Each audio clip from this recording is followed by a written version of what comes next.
When my book club met to discuss the novel Half His Age by Jennette McCurdy, we had some people, despite having read the same book, who said that it was the easiest 5 stars they ever gave. This is not a book that I would ever pick, but I really, really enjoyed it. And we had other people who said that 1 star was too generous. I don't want to be rude, but it felt like something I wrote in class when I forgot I had a paper due. The Goodreads reviews for this book are exactly the same. On the same page, you'll see some people saying this was disgusting, I'm giving it 1 star, and right underneath it, there'll be another review that says this was disgusting, 5 stars. How did this book manage to be so polarizing, and why was there so much controversy around this title and subject matter? Let's back up a bit to talk about the context that led up to this book. Like a lot of people my age, I grew up watching a show called iCarly on Nickelodeon, which featured as the main characters 2 best friends named Carly and Sam. Carly was the sweet one, and Sam was the tough and funny one. The actress who played Sam, Jennette McCurdy, would appear on a few other popular TV children and tween shows from around that time, such as Malcolm in the Middle and Zoe 101,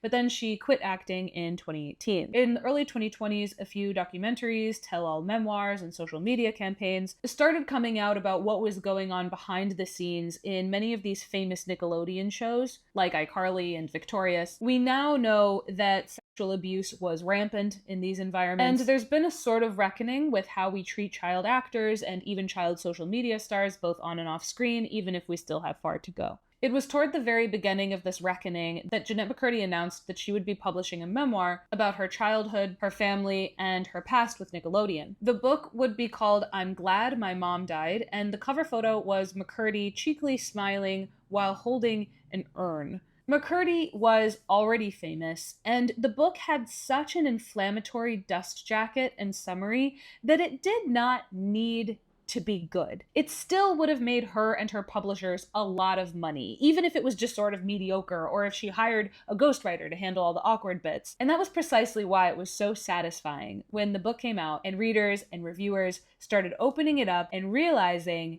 bit by bit, oh shit, this girl can write.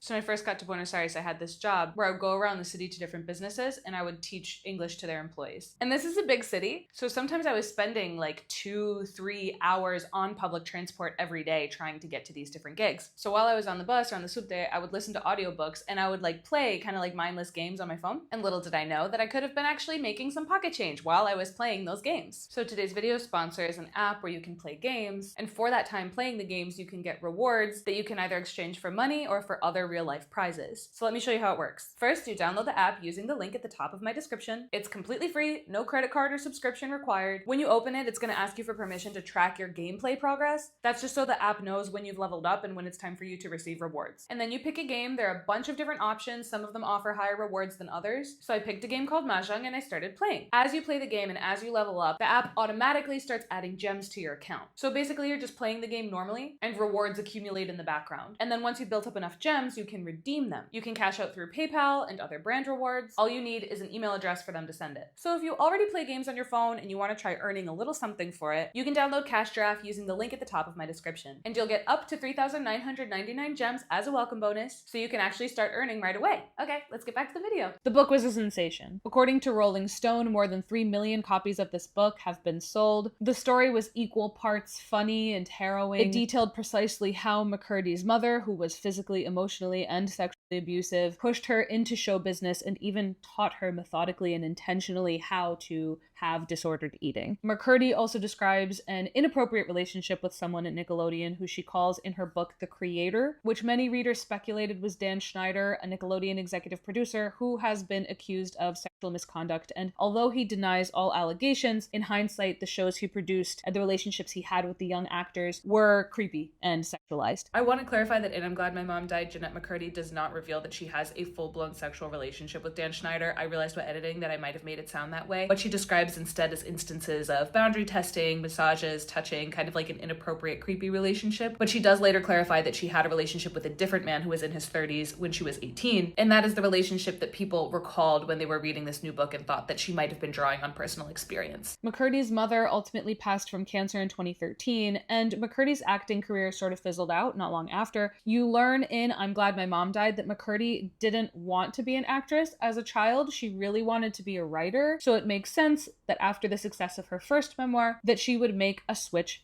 to fiction. In 2022, McCurdy signed a 7-figure publishing deal for her first novel, and a few years later, she released the title and synopsis of this novel. It would be called Half His Age, and it would be about a teenager who seduces her married English teacher. Before the book even came out, McCurdy faced a lot of backlash for the subject matter. People said things like, she couldn't be a college student? Like, why a high school girl? I really don't like the cover. It reeks of sexualization and grooming. Hopefully I'm proven wrong. And I don't like the way she describes the summary either. Women literally only write gooner bait and smut. They are never serious authors. So she couldn't be an adult? And when people defended Jennette McCurdy's right to write this book, they often pointed out that she has personal experience with the subject matter. And I don't want to extrapolate on her personal experience too much in this review because I don't think that's completely fair to her as a fiction writer. Although I will make the case in this video that Jennette McCurdy may have come away from her enormous success with her first memoir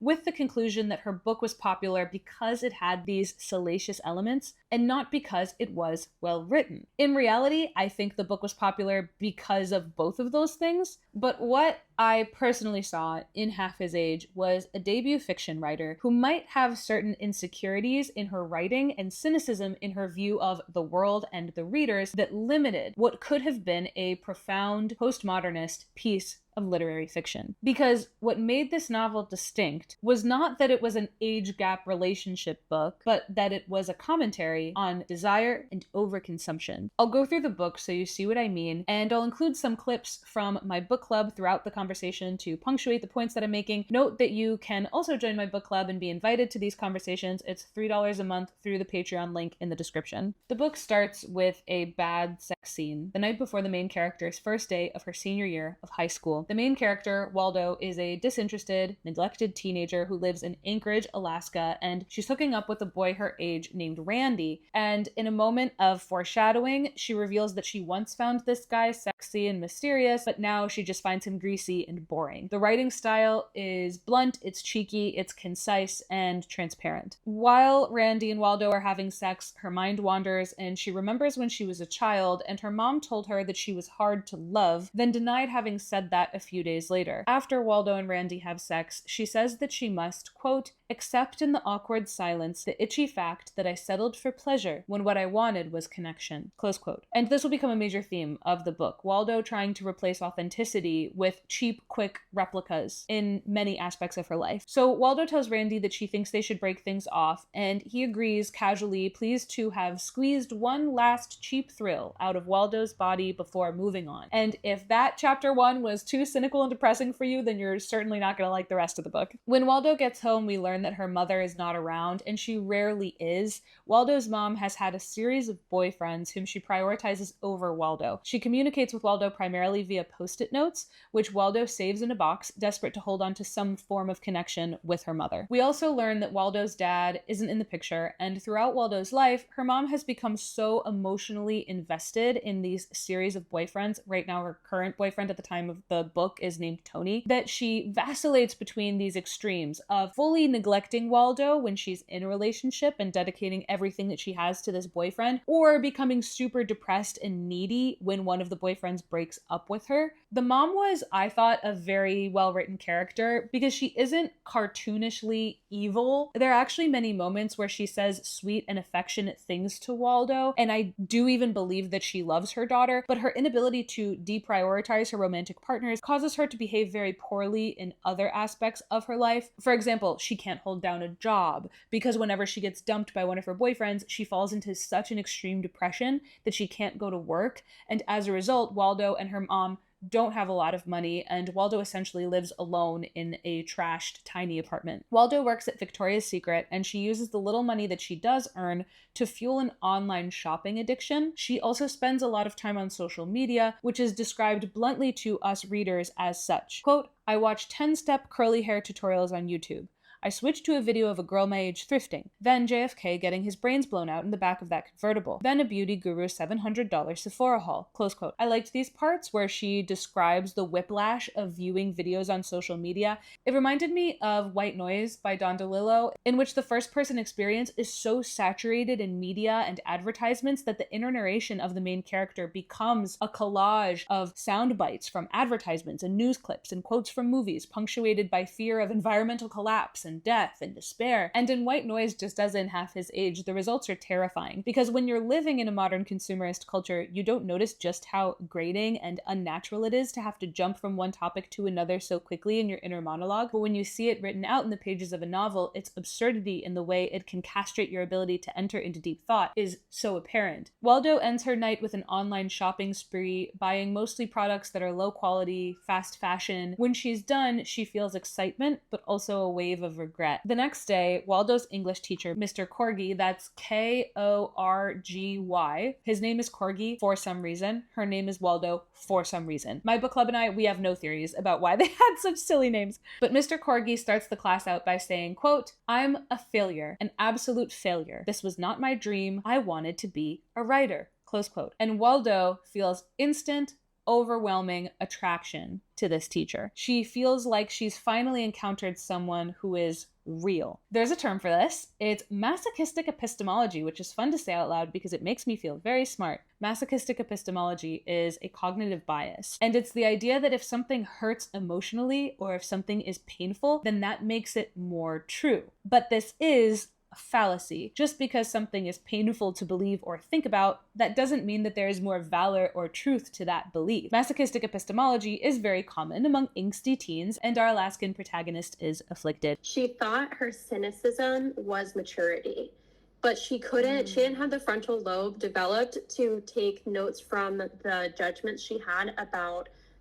like Mr. Corgi or her mom. Waldo starts to entertain herself in class with detailed sexual fantasies about her English teacher. Some reviewers were really grossed out by this book. The nastiness, especially of the sex scenes and her fantasies, come up a lot in the reviews, to which I say, I've read much more foul books. Honestly, once you read Lapvona by Otessa Moshfegh, everything seems vanilla by comparison. If you know, you know. A horny 17-year-old isn't going to have me clutching my pearls. In fact, I liked that she was written as being horny. I think that that's an underexplored motivator in female protagonists. Waldo has one friend whom she kind of hates, named Franny. Franny is Mormon. Jennette McCurdy was raised Mormon. And Franny is overly sweet to Waldo, but simultaneously talks down to her and pities her and her immortal soul. And Waldo recognizes this dynamic and is irritated by Franny's phony behavior, but both of them are stuck in this like sunk cost fallacy friendship that brings no real meaning or love to either of their lives. When it's time for Waldo to write and then read a poem in Mr. Corgi's class, she gets all dressed up and she reads a poem about being from a white trash trailer park. Mr. Corgi is impressed by this poem, and Waldo runs to the school bathroom afterwards and masturbates to pictures of him on his Instagram. The next day, Mr. Corgi asks Waldo to stay after class, and he tells her that she has a voice, and he encourages her writing. Waldo's mom gets dumped, and she begins to cry on the couch from sunup to sundown. She tells Waldo that they should take a trip to Seward, Alaska, where she and Waldo once had a great trip when she was a kid. And while Waldo hopes and wishes that they might go to Seward again together, she doubts that that day will ever come. Waldo's mom promises to be better and to change, and against her better judgment, Waldo believes her. In that moment, she describes her mother with tenderness and hope. Franny, Waldo's friend, essentially tells Waldo that Mr. Corgi only complimented her writing because he feels bad for her and her harrowing life story. So Waldo storms into the teacher's lounge in a rage and accuses Mr. Corgi of pitying her. But Corgi handles the situation well, explaining that writing isn't good just because the story is harrowing, and he compliments Waldo's ability to actually make difficult stories funny and light. He says, quote,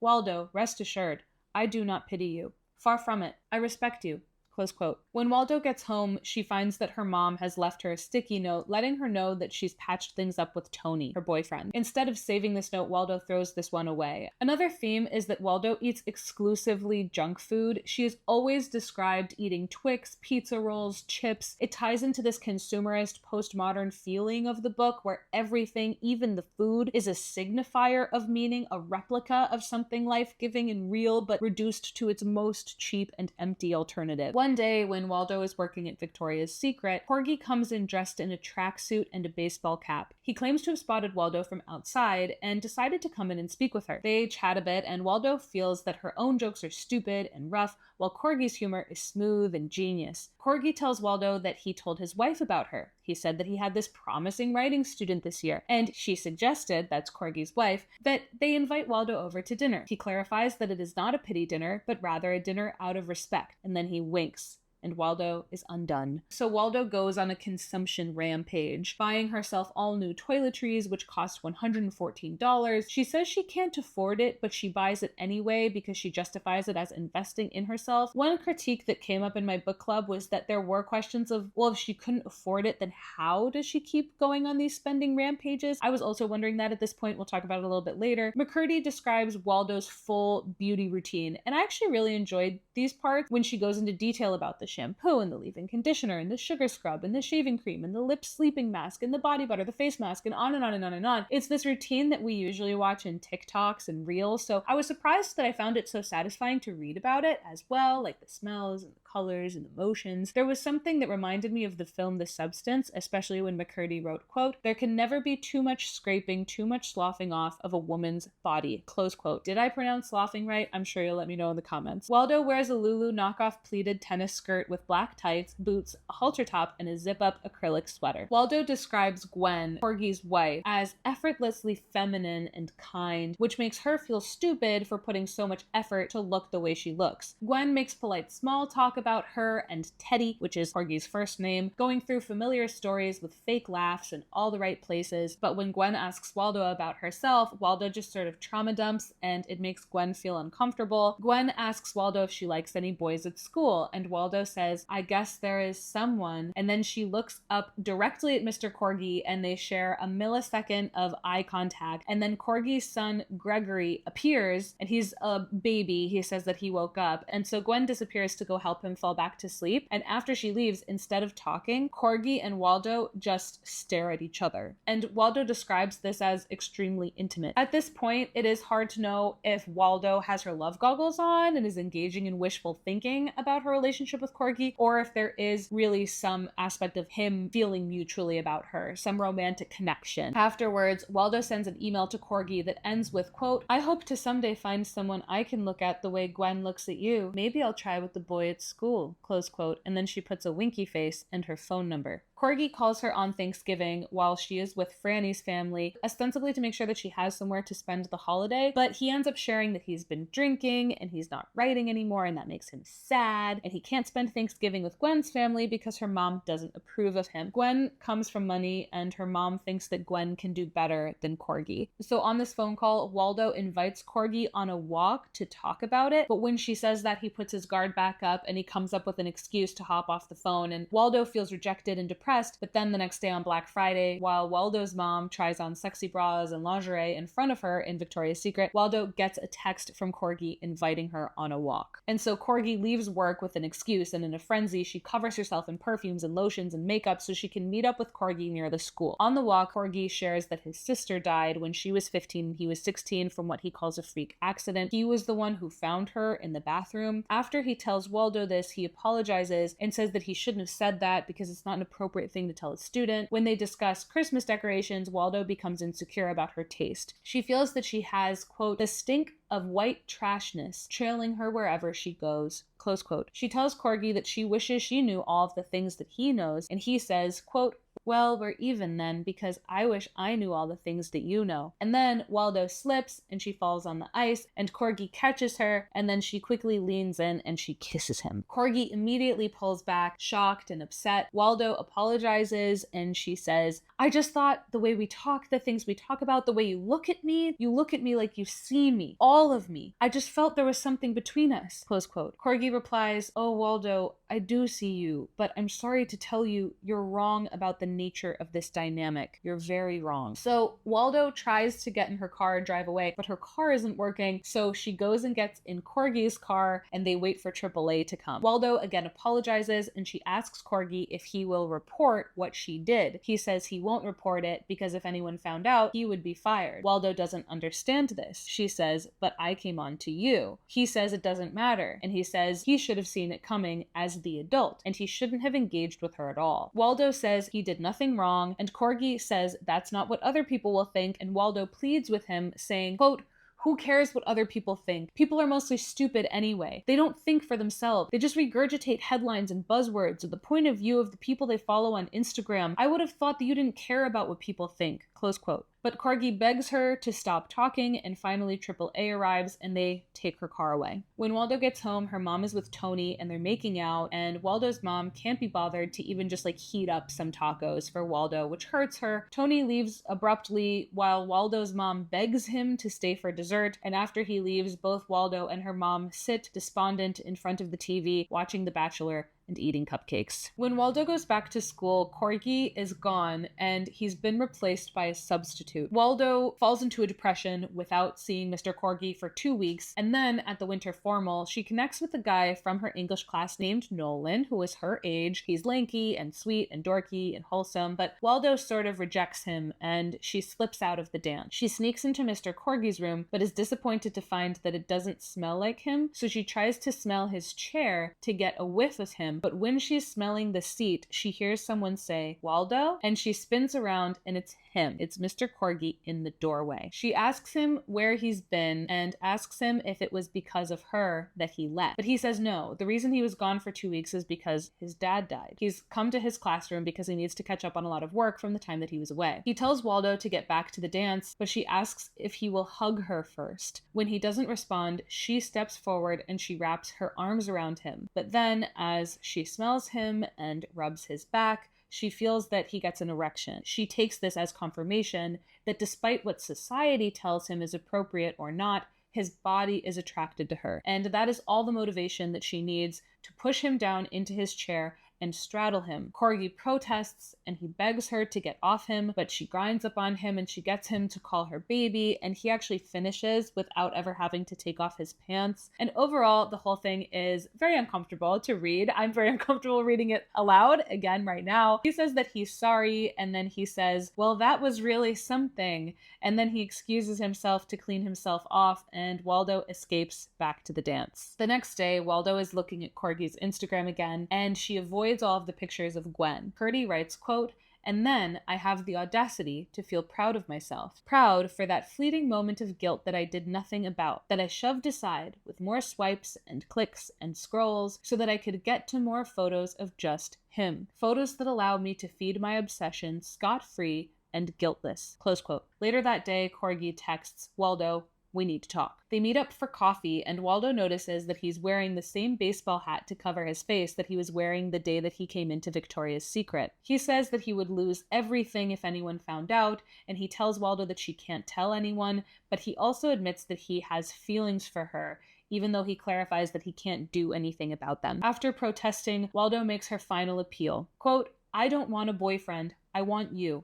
And I know that you want me too. We are two sad, bored, tired, lonely people who want each other. Close quote. After Waldo has an unsatisfying shopping spree, Corgi texts her and he asks if she will be free in an hour. She is at her apartment and he comes over and he's drunk. As he looks around Waldo's apartment, she feels embarrassed by it, and McCurdy writes, quote, he's been impressed by me writing about where I come from, but seeing it live and in person is a different thing. People worry poorness will rub off on them, and the bad taste that comes with it. They'll read a book about it, or watch a movie where Jennifer Lawrence pretends to be poor while her $800 highlights gleam in her close-up, but they don't want to actually know it or be close to it in any kind of real way. Close quote. Finally, Waldo and Corgi have sex, and she says that she feels alive for the first time in her short life. The next day, she makes herself an omelet with cheese and banana peppers, real food. Her manager compliments her at work. She feels pretty. When she gets home, instead of scrolling on social media or compulsive buying junk products. She does a workout on YouTube. Corgi texts her that he wants to expose her to culture, to art and films. He takes her to a fancy resort and they watch the skiers and they make up lives for them. According to Corgi and Waldo's narrative, pretty much everyone is dissatisfied in life. Waldo swears that she can hear the dissatisfaction and depression in the voice of the barista, the woman in the lodge, just married for money. Corgi shares that after his sister died, he became addicted to World of Warcraft. He plays her a bunch of his favorite music, the Red Hot Chili Peppers and Radiohead and The Cure and the Pixies. She tries to commit the choruses to memory. After dropping her off back home, Corgi tells Waldo that she makes him feel young. And when they drive, he asks her to duck down in the seat at every red light so that nobody can see her in his car. Over Christmas break, Corgi and Waldo sneak in time together whenever they can, although he warns her that they won't be able to share as much time soon when winter break ends. And he was right. Once school is back in session, they only have brief moments when he can sneak away to her house.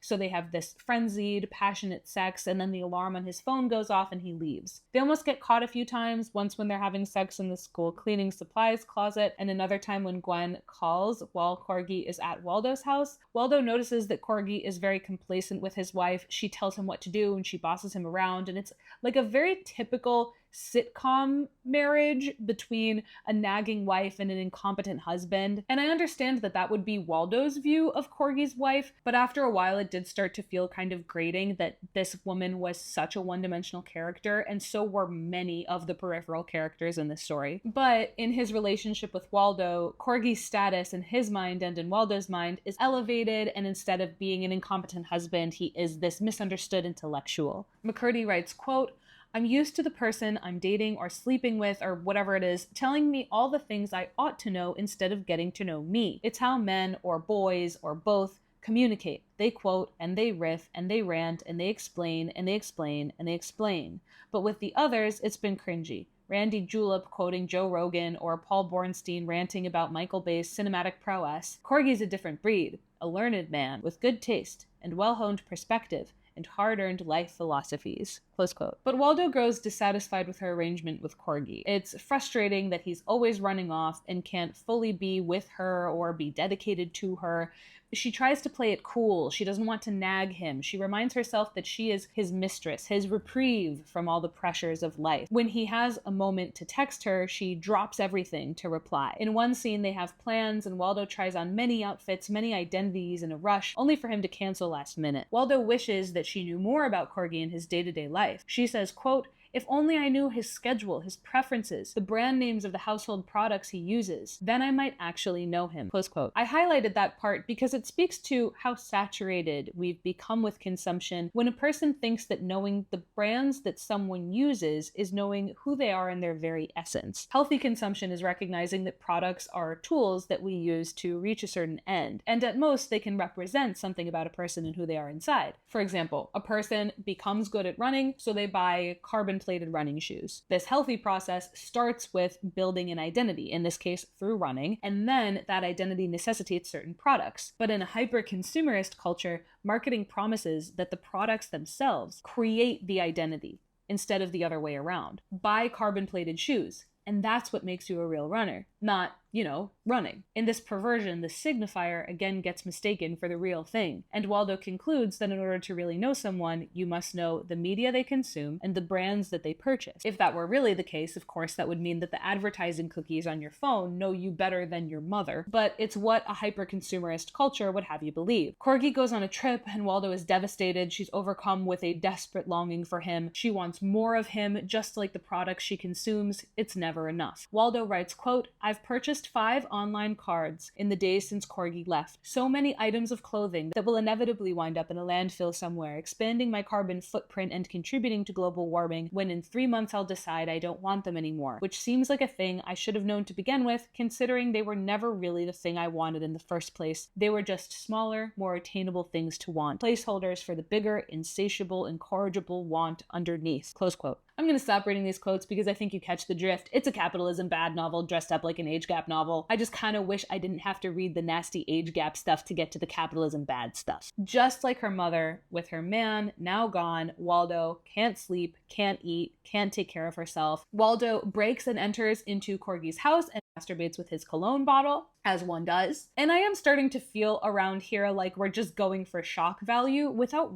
really getting anything out of it. Corgi gets back from his trip and he sobs on Waldo's couch. He's starting to experience guilt. He says what they're doing is wrong and they need to take a break. He comes across as quite pathetic. He says that his hair is thinning. He says his gut is growing. He says he's a disappointment to his wife and son. Waldo says that she loves him and she asks him to stay, but he remains steadfast and walks away, having finally left. Waldo makes the mistake of telling Franny that she and Corgi were together, but they have since broken up. Franny is immediately incensed, claiming that they have to report it to the school, to the police. She says, Waldo, he could prey on someone else, and Waldo replies, he didn't prey on me, Franny. He had deep feelings for me. Waldo continues, quote, Franny looks at me, her lip quivering with self-importance, like she's a social worker in a Lifetime original movie, here to save the poor, molested foster child. She needs this. She needs Corgi to be a bad guy and me to be a victim, because then it lets her be the savior, gives her something to be up in arms about,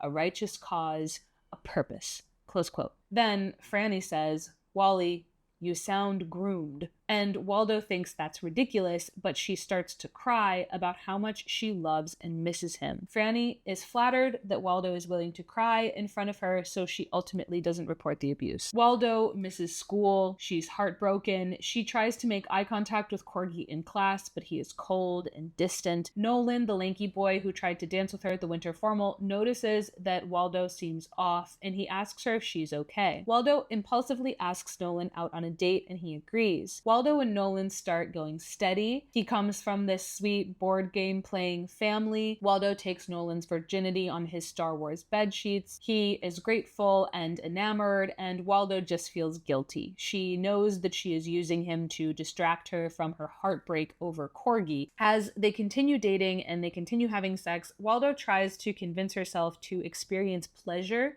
but she can't. She feels hollow like a ghost. Nolan and Waldo go to prom together, and Waldo thought that Corgi was going to be chaperoning, so she got really dressed up, but when she gets there and she doesn't see him, she slips away to cry in the bathroom. Feeling pathetic, she gives herself a pep talk, and she decides that she needs to get over Corgi and go back to the dance with Nolan. So she marches back out onto the dance floor, and she grabs Nolan's face, and she makes out with him, only to pull back and realize that Corgi is standing right there and he's staring at her. Immediately, we jump cut to the beginning of the next chapter with Corgi and Waldo having sex in the school bathroom while he apologizes profusely for breaking up with her. Afterwards, she cleans herself up and she goes back to the dance with Nolan, and he gives her a ride home, but she can tell that he's upset. He doesn't know that she was having sex with her teacher in the bathroom. He just knows that she disappeared on him for a while. So before he drops her off, she apologizes, and in response, he tells her that they need to break up. And Waldo is surprised by this, and Nolan explains his reasoning, saying, quote, look, I really like you, you know? And at first, I thought you were shy or hurt from somebody else, closed off. I figured you'd take some time to get to know, to drop your walls. But then I realized it's just not happening, because you don't want your walls to drop for me. And I don't know why.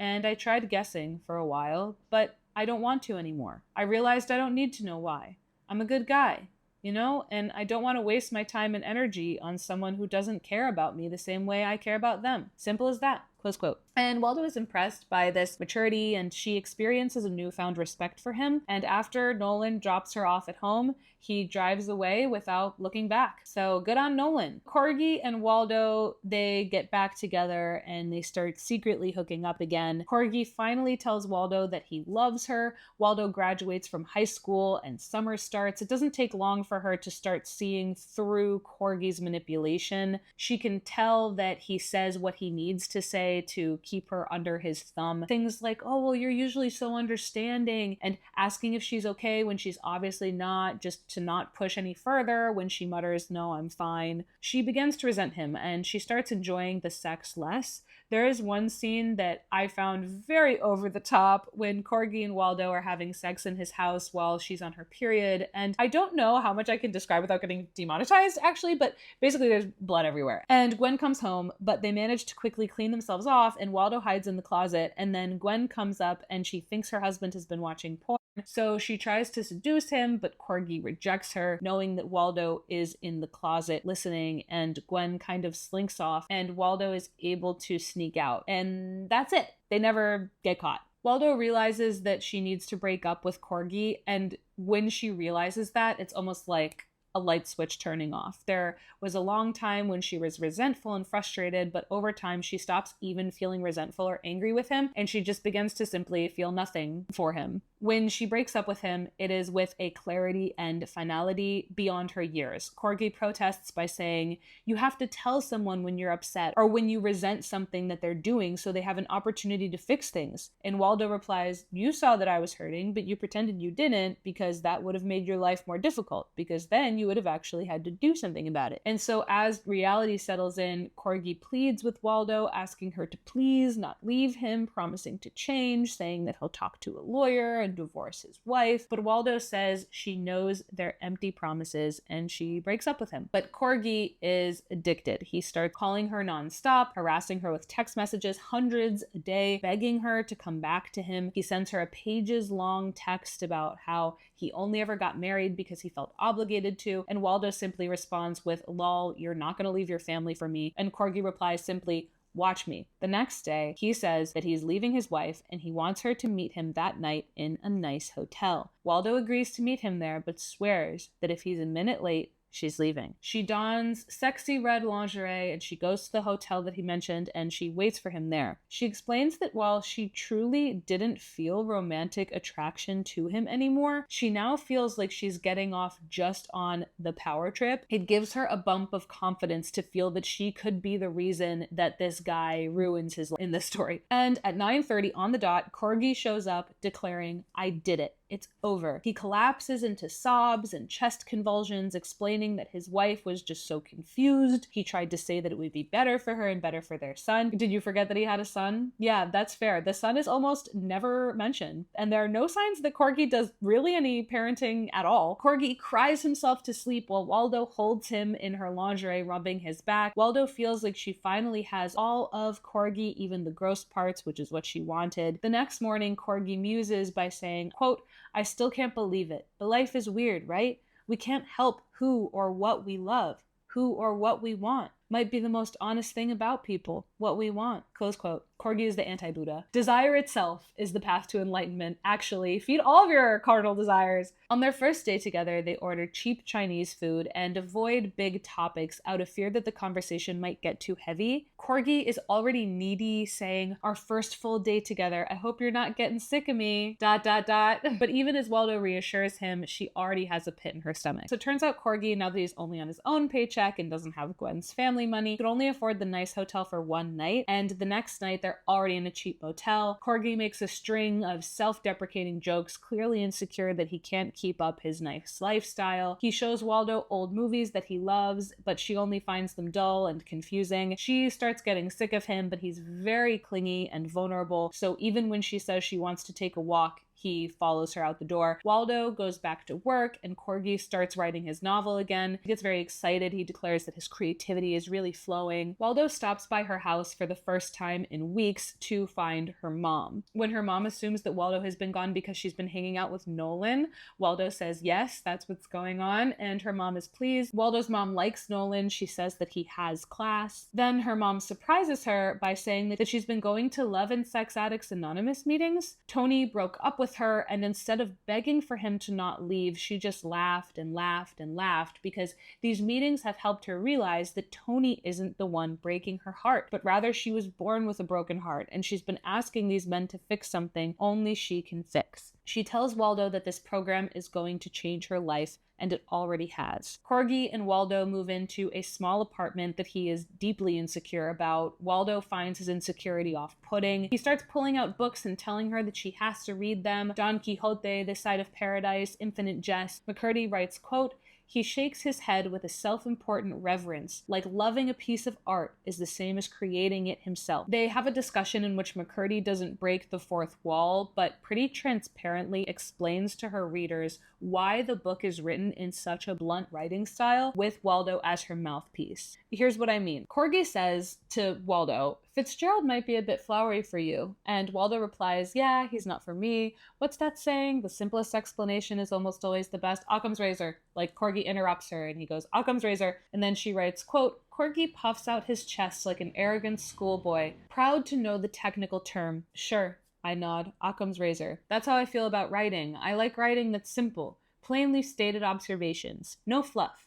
I don't want to hear, "It was the kind of gray morning with air so frigid that it makes your bones wail like a creaking staircase." I want to hear, "It was a cold Tuesday.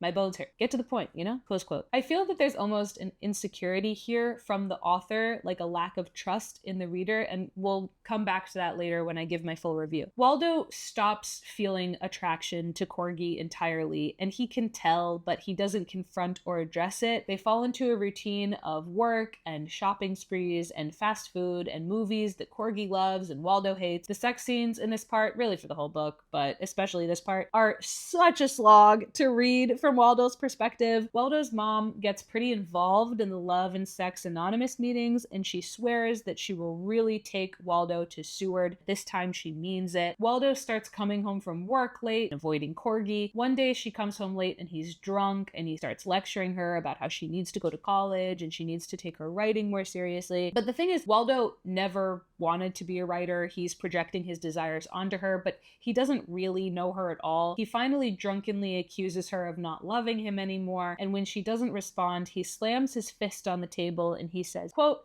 "Fuck, I knew this would happen. You're a pursuer, a chaser. You want and you want and you want, and you're fucking ravenous about it. It consumes you. But once you get what you want, you don't want it anymore. It's the most immature thing about you." Close quote. Waldo replies, "Well, I'm sorry I'm so immature. I guess that's what happens when you date an 18-year-old. And Corgi replies with a mocking smirk, and he says, "Convenient, isn't it? You're an adult when you want me to leave my family, and you're a kid when you want to leave me." But then when Waldo says that she's sick of this and she's leaving and she grabs her bag, Corgi switches his tune and he begs her to stay, and then they kind of like forgive each other, but like verbally at least. Franny is leaving. I think she's engaged. So Waldo says goodbye to her only friend, and they have a sort of somber goodbye where they both can tell that they're never going to speak again after they've graduated. Waldo comes home to find Corgi in the fetal position, crying on the ground because his novel is bad and he's given up on it, and Waldo can't think of anything to say to convince him otherwise. And then Waldo comes home from work one day and Corgi has made her a scavenger hunt. She follows the clues around their crummy apartment while he follows her, and he makes self-deprecating jokes, and the scavenger hunt ends with surprise tickets for the two of them to Hawaii. They both agree that the trip will be good for them and good for their relationship, but then they get to the airport and they're waiting in line, and Waldo says that she needs to go to the bathroom, and then afterwards she's washing her hands and she's looking in the mirror and she realizes that she can't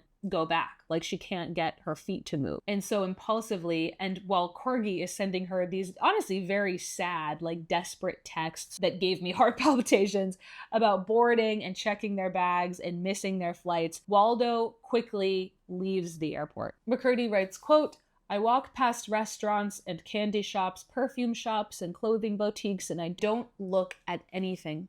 I walk past it all." Close quote. Because her attraction to Corgi has become kind of interchangeable with her cheap cravings and shopping habits, this represents in some ways not just her leaving Corgi behind, but a newfound immunity in general to the addictions to consumption for consumption's sake that once controlled her. So Waldo takes a cab home and she runs into her apartment excited because she finally has a plan. She and her mom can go to Seward together instead of her going to Hawaii. But then when she gets inside, she finds her mother relapsing, that is, having sex with with Tony. Her mother, humiliated, she starts trying to explain to Waldo hurriedly that she and Tony worked out their differences, and instead of getting angry, Waldo feels a wave of peace and acceptance. She expects nothing more from her mother. Without a word, she turns on her heel and she gets in the car. And then in the final chapter, she puts the window down, she lets her hair down, and she drives to Seward alone. And this final scene that we get is Waldo in the car with her hand out the window, and she thinks, quote, maybe it's all the same. Corgi and pants and YouTube and makeup and sweaters and junk food and sex. Maybe they're all just distractions from me, close quote. And I was like, yeah, we got that. But she continues, quote, but right now, me feels okay. No chaos, no turmoil, no endless list of wants. Right now, I don't want for anything, close quote. And that's the final quote. Let's discuss. In 2025, a Colombian movie written and directed by Simon Mesa Soto premiered in Cannes. The movie was called Un Poeta, which means a poet. The movie is a dark comedy, and it follows two main characters who each represent a distinct approach to art, or in this particular case, to poetry. The first is Oscar, who was once a young, celebrated poet, but now he is an alcoholic, struggling to make ends meet, living with his mother, and refusing to give up on his dream of being one of the greats. Oscar's defining characteristic is that he takes himself and his art very seriously. When he drinks, he waxes poetic under the stars, becoming a vessel for the words of the divine, only for the film to jump cut to the next day, and the audience and Oscar are smacked in the face with reality. He's just a hungover guy sleeping on the street. Sunlight is his enemy. It reveals something true about him that he'd rather not face. And then Oscar's sister gets him a job teaching literature in high school in a very poor area of Medellin, and there he meets your lady, his teenage student. He discovers that she writes poetry as well, and she also draws. Not only that, but she writes poetry that is strikingly beautiful. But Your Lady's approach to art is different. She writes poetry not as a means to reach a certain position in the future, a status as one of the greats, but rather as a celebration of the present moment. She finds beauty in her day-to-day life. Her poetry is about her room in her home. It's calm and peaceful. It's joyful and light. The film represents this enlightenment by depicting Your Lady physically moving into beams of sunlight that she finds throughout the movie, in her bedroom, on a park bench. Whenever she sees a beam of light, she kind of plays with it and steps into it, and she lifts her face to it and closes her eyes, just enjoying the gentle feeling of the sun on her skin. And that's what she's doing physically as the voiceover reads these poems that she's written to us. But Oscar projects his feelings about art onto her. One of his first questions that he asks her is, do you also possess a profound sadness? To which Your Lady replies, not really. When he presses her about why she writes poetry, her answers are simple. She likes it. It helps her relax. Still, Oscar buys into this inspiring, almost like Hollywood story that Your Lady could become one of the greats despite her humble background. He gets her a scholarship and a spot as one of the opening readers in a big writers' conference with an audience that includes these foreign academics who are eager to hear trauma porn. The directors of the writers' conference encourage Your Lady to write poems that are, with each round of edits that they send her, more dark and more hopeless. Your Lady finally acquiesces, standing up at the event and reading a poem to crying wealthy donors with lines like, "Who could I have been if my skin weren't so dark, if my stomach weren't so hungry?" Despite Your Lady's performance being celebrated, and despite her getting a lot of external validation from the audience because of this darker poetry, which is exactly what Oscar wanted for the whole movie, this external validation, that experience ultimately pushes Your Lady away from the whole literary world, because it's a perversion of why she started writing poetry in the first place, which was not for external validation, but rather for personal enjoyment. In the end, she writes a letter to Oscar explaining that she was never interested in being one of the greats with a capital G. Her goals in life are simple: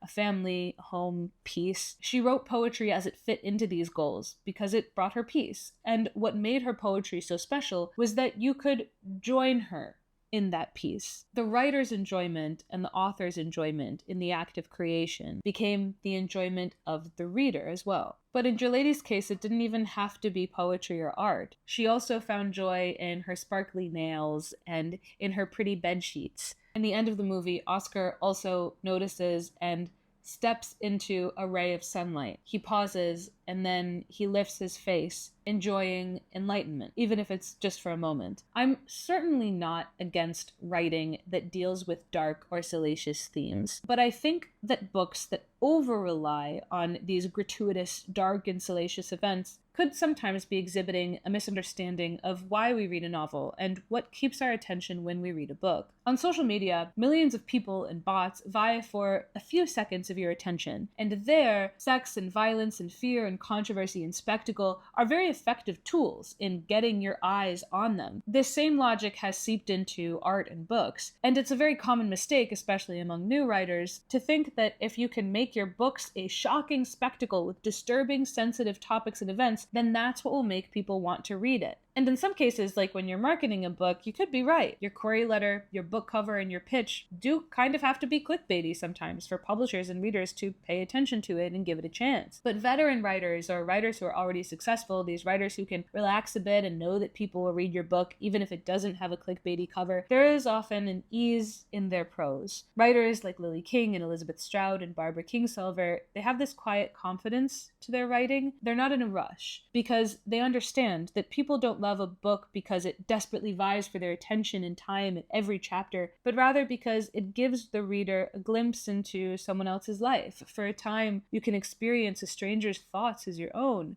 A TikTok only demands my attention for a few seconds, but a book asks me to inhabit that narrator's world for hours and days and weeks. And that doesn't mean that only good things have to happen in your book. And that doesn't mean that your book can't deal with dark topics. But I would like to find some moments of transcendence and beauty, even in the mundane. Sometimes where I can tell that the writer is enjoying themselves. And maybe that's my personal preference. I do personally like writing that is romantic. And I don't mean romantic in the sense that it includes stories of romantic love. I mean romantic in the sense that it elevates reality. But I felt that in this particular book, the cynicism of the main character also infected the voice of the writer herself. And let me explain what I mean by that. Waldo lives like Holden Caulfield. In her world, everyone is annoying and trite and self-serving. The end of the book sends the message that there is no transcending reality, there is only running away from it. You are only free when you are alone. You are only peaceful when you expect nothing from the people around you. And if it were only a character who saw the world like this, like especially, a hopeless, depressed teenager, then I think it could still be a great book. It's when the author starts to believe that about the world and about the readers that the issues arise. I don't think that Sally Rooney has ever written a first-person narrator who was not at least a little bit depressed. But when an interviewer told Sally Rooney that her books were being tagged on social media as sad girl lit, she was confused. She said, "I think my books are very hopeful." And I agree with her. I also find her books hopeful, but not because they always have a happy ending or because the characters always overcome their dark thoughts. In fact, a lot of her endings are very open. Rather, her books are hopeful because she, as a writer, still includes these moments of transcendent writing or genuine connection or beauty. These small beams of sunlight where a character who struggles with depression is still capable of experiencing love, or at least capable of feeling understood by a best friend or a lover or even just a work of art. By contrast, reading Half His Age, I not only felt that Waldo had no faith in the people around her, but I also started to feel that Jennette McCurdy had little faith in me as the reader. Sometimes the book felt like a screenplay that felt the need to overtly explain the piece over and over just in case the reader was looking at their phone instead of listening to the movie. It wasn't enough that McCurdy described Waldo walking past the junky airport products and not stopping by them on the same day that she left Corgi. She also had to tell us point blank in the next chapter that it's all the same, Corgi and sweatpants and makeup and junk food. It's not enough that she wrote the book in her signature, simple, blunt style. She also had to have Waldo explain it to me at one point that my writing style is actually intentional and preferred. I started to feel like the writer didn't trust me, or maybe that she couldn't bear the thought of boring me. I think that cynicism might be the same reason that the book was written almost like an outline, like every chapter was short and in every chapter something happened. It almost felt like an outline or a screenplay in the way that it had been edited down to just event after after event after event, but with little to no world building. These events felt isolated from the world around them and sometimes even inconsequential. Like, for example, I kept forgetting that they were in Alaska. Someone in my book club wrote a thoughtful Substack piece about this book after we discussed it that I'll link to below, and she pointed out that it starts to feel like nothing happens in this book. The other shoe never drops. Corgi and Waldo never get caught in their affair, despite coming very close multiple times. Waldo goes on shopping sprees despite being quite poor, and she never faces serious financial consequences like getting into debt or dealing with collectors or getting her utilities turned off. The book began to read like a series of shocking events, as if the writer assumed that I had one hand holding the book and the other hand hovering over my phone, waiting to pick up a better alternative for a dopamine kick whenever something nasty and shocking wasn't happening. But I don't usually read a novel for shock value. If I wanted shock value, I have social media right there. If I'm reading your book, it's because I want to go into this world with you.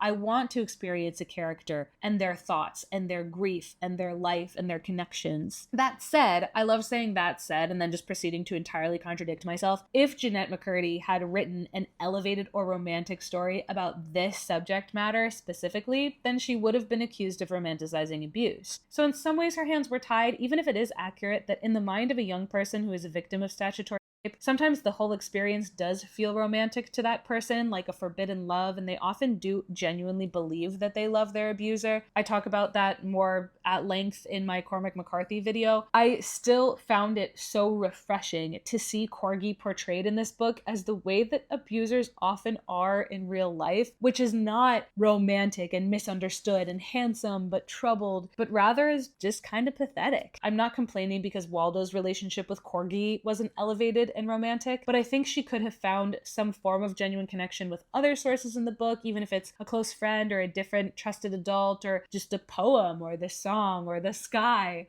Even if this author was committed to keeping Waldo in her cynical worldview, I, as the reader, would have liked some moments of hope or reprieve. If not in the story itself, then at least in maybe some beautiful writing. Without that, and with such heavy subject matter, it just felt like I was down in the pits, in the mud for this whole book, and it did feel like a slog. So did I like Half His Age? Personally, no, it's not my taste. I don't think it's a bad book. I think it's an okay book written by a good writer who perhaps doesn't realize what a good writer she is, leading her to over-rely on shock value and vulgarity. But you might be wondering, if I've been so critical of this book, why do I still say that she's a good writer? So let me briefly discuss some things that I think that she did expertly. Because I know that this author is someone who has relied on shock value in the past to sell books, I perhaps unfairly did assume that she wrote about this subject matter specifically because it was shocking, but many people in my book club found this narrator's voice and story to be deeply relatable. Some people in my book club who had experiences with being groomed or having inappropriate relationships with adults as teens, they were surprised to find how true the story rang for them.